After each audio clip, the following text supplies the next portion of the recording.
بسم اللہ الرحمن الرحیم۔ الحمدللہ والصلاة والسلام علی رسول اللہ، اعوذ باللہ من الشیطان الرجیم، بسم اللہ الرحمن الرحیم۔ السلام علیکم ورحمۃ اللہ وبرکاتہ۔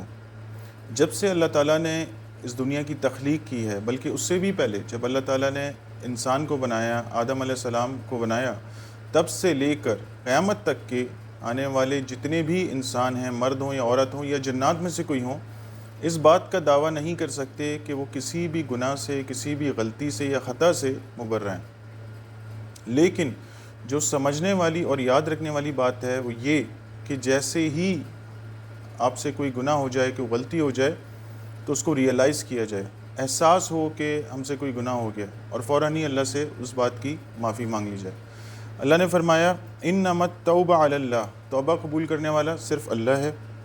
للذین یعملون السوء بجہالۃ، ان لوگوں کی جو جہالت میں آ کے کوئی برا عمل کر بیٹھتے ہیں۔ ثم یتوبون من قریب، اور فوراً ہی اس بات کی توبہ کرتے ہیں۔ فاولئک یتوب اللہ علیہم، ایسے ہی لوگوں کی توبہ اللہ تعالیٰ قبول فرماتا ہے۔ وکان اللہ علیما حکیما، اور اللہ تعالیٰ بے شک بہت علم والا اور حکمت والا ہے۔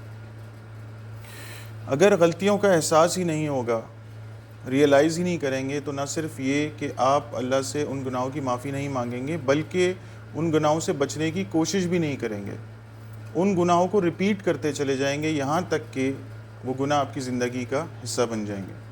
ایگزیکٹلی ایسی ہی سچویشن اس وقت مسلمان معاشرے کی بن چکی ہے، چاہے وہ گھروں کے اندر کے معاملات ہوں یا باہر کے، کیونکہ جب تک گھروں کے اندر اللہ تعالیٰ کی فرما برداری کو قائم نہیں کیا جائے گا، تب تک ایک باعمل معاشرہ بھی وجود میں نہیں آ سکتا، کیونکہ وہی افراد ہیں، وہی گھر ہیں جن کو ملا کر ایک معاشرہ وجود میں آتا ہے۔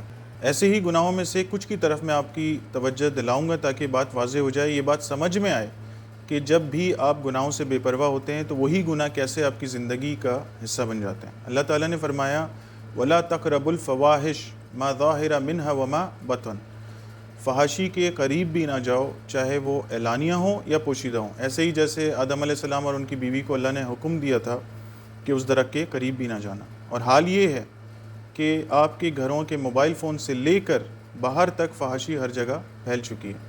عورتوں کو اپنی بے حجابی گناہ ہی نہیں لگتی، ٹرانسپیرنٹ کپڑے پہن کر بازاروں میں، گلیوں میں، آفیسز میں گھومنا کوئی مسئلہ ہی نہیں ہے، اپنے جسم کی نمائش کرنا کوئی مسئلہ ہی نہیں ہے، مردوں سے ٹکراتے ہوئے گزرنا کوئی مسئلہ ہی نہیں ہے۔ ریلز ہوں، ٹک ٹاک ہو، فیس بک شارٹس ہو، یوٹیوب شارٹس ہو، انسٹا ہو، عام گھروں کی لڑکیاں اور عورتیں شادی شدہ ہوں یا غیر شادی شدہ ہوں، اپنے جسم کی بیہودہ ویڈیوز پوسٹ کر کے ساری دنیا میں اپنے جسم کی نمائش کرتی ہیں،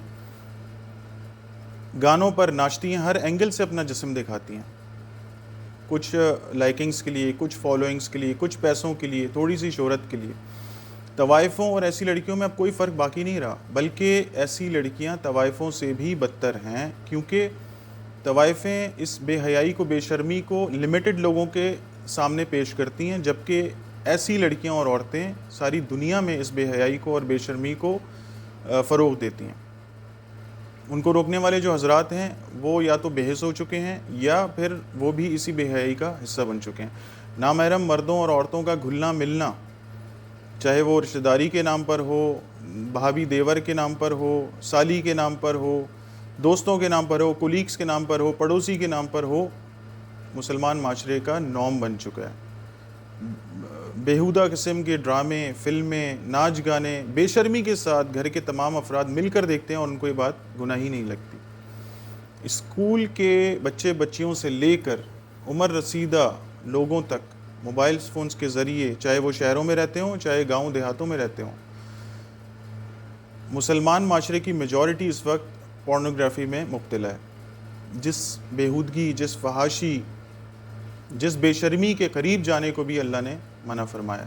یہ تو اللہ کے حکم کی میں نے صرف ایک مثال دی ہے، اسی طرح جھوٹ ہے، غیبت ہے، بدگمانیاں ہیں، سود ہے، زنا ہے، کاروبار میں ہیر پھیر ہے، دھوکے بازی ہے آپس میں، صرف سور کھانا ہی حرام نہیں ہے، رشوت کھانا بھی حرام ہے، یتیم کے مال کھانا بھی حرام ہے۔ کیا یہ سارے گناہ کم لیول پہ ہوں یا زیادہ لیول پہ ہوں آپ کی زندگی کا حصہ نہیں بن چکے؟ اللہ کی بتائی ہوئی وہ کون سی پابندی ہے جو مسلمان معاشرے نے آج تھامی ہوئی ہے؟ ایک بھی نہیں۔ مسلمان معاشرہ جو افراد سے اور گھروں سے مل کر بنتا ہے اس وقت گناہوں میں رچ بس گیا ہے۔ اللہ نے فرمایا وَمَن يَتَعَدَّ حُدُودَ اللَّهِ فَأُولَئِكَ هُمُ الظَّالِمُونَ، جو لوگ بھی اللہ کی بتائی ہوئی حدوں سے تجاوز کرتے ہیں وہی ظالم ہیں۔ تو یہ سارا ایک پروسیس ہے، آپ سے گناہ ہوا، آپ نے اس کو ریئلائز کیا، اس کی معافی مانگی، آپ واپس ٹریک پہ آ گئے۔ لیکن دوسرا جو کیس ہے اس میں آپ سے گناہ ہوا، آپ نے اس کو اگنور کیا، اس کو ریئلائز نہیں کیا، اس کا احساس نہیں کیا، اس کی معافی نہیں مانگی، اور آپ اس کو ریپیٹ کرتے چلے گئے، پھر آپ وہی گناہ آپ کی زندگی کا حصہ بن گیا۔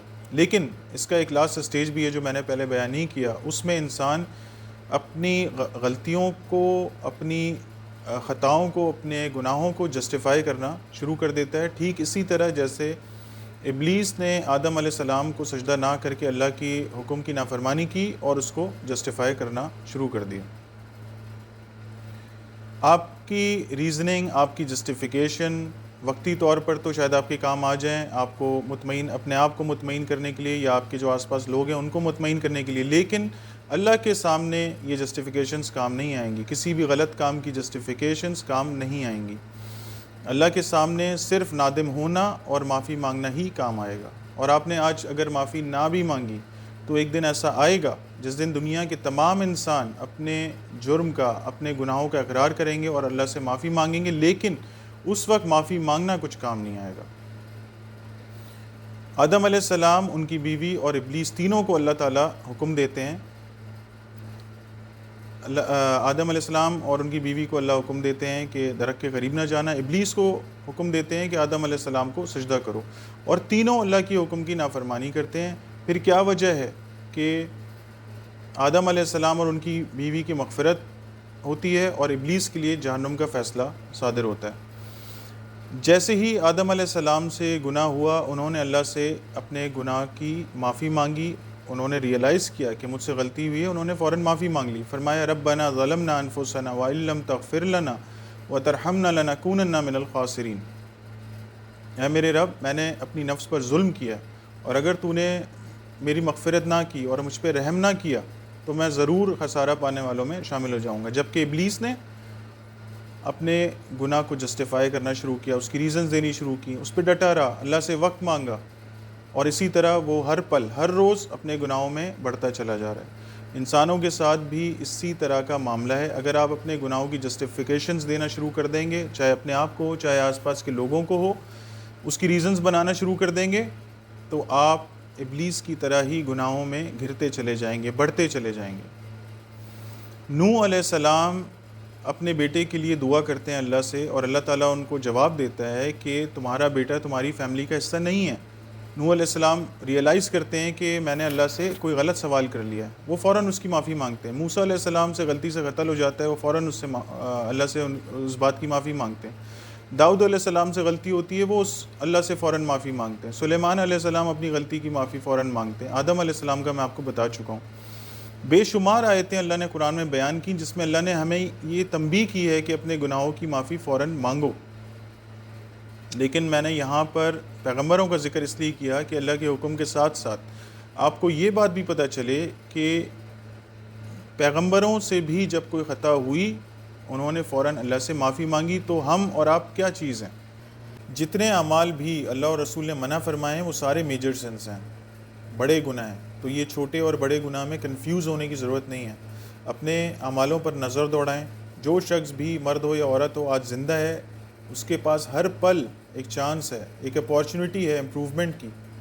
ان بدفعلیوں سے روز بچنے کی کوشش کریں، اپنے گھر والوں کو تنبیہ کریں، گناہوں کو ریئلائز کر کے فوراً ان کی معافی مانگیں۔ آپ دیکھیں گے کہ اللہ تعالیٰ آپ کی حالت کو کیسے بدلتا ہے، اور اسی طرح ایک باعمل معاشرہ بھی وجود میں آئے گا۔ اللہ نے فرمایا جو توبہ کریں، ایمان لائیں اور نیک عمل کریں، اللہ تعالیٰ ان کی بدعمالیوں کو، ان کے گناہوں کو نیکیوں سے بدل دے گا۔ اللہ تعالیٰ مہربان اور بخشنے والا ہے۔ چاہے کوئی مرد ہو، چاہے کوئی عورت ہو، اس بات سے بالکل نا امید نہ ہو، مایوس نہ ہو کہ وہ گناہوں کی زد میں ہے۔ سچے دل سے توبہ کرے، اللہ سے معافی مانگے، اللہ تمام گناہوں کو بخش دے گا۔ اللہ نے فرمایا قل یا عبادی، کہو اے میرے بندوں، الذین رفوا علی انفسہم، جنہوں نے اپنی جانوں پر ظلم کیا، لا تقنطوا من رحمت اللہ، اللہ کی رحمت سے مایوس نہ ہوں، ان اللہ یغفر الذنوب جمیعا، اللہ تعالیٰ تمام گناہوں کو معاف کر دیتا ہے، انہ هو الغفور الرحیم، بے شک اللہ تعالیٰ بہت بخشنے والا اور بہت رحمت والا ہے، لیکن شرط وہی ہے کہ آپ کو معافی مانگنی پڑے گی۔